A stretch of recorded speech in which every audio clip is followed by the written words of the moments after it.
قریب حیدرآباد دکن کے 45 زائرین جو اپنا عمرہ کر کے مدینہ شریف پہنچ رہے تھے، اس سے قبل ہی رات میں بس کا حادثہ ہوا۔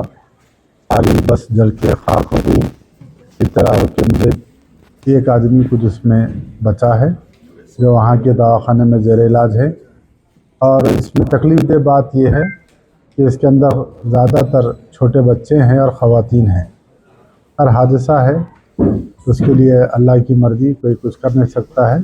اور جہاں تک تلنگانہ گورنمنٹ کی بات ہے، ہمارے سی ایم صاحب نے فوراً ان کی ہدایت پر یہاں کے منسٹر اظہر الدین صاحب اور ایڈوائزر صاحب فہیم قریشی صاحب، تمام لوگ یہاں پر جمع ہوئے، فوراً سعودی گورنمنٹ سے رابطے میں آئیں، اور ان کے جو بھی لوگ ہیں یہاں، ان کی جو وارثین ہیں، ان کو یہاں سے بھیجنے کا انتظام کی بات کی جا رہی ہے۔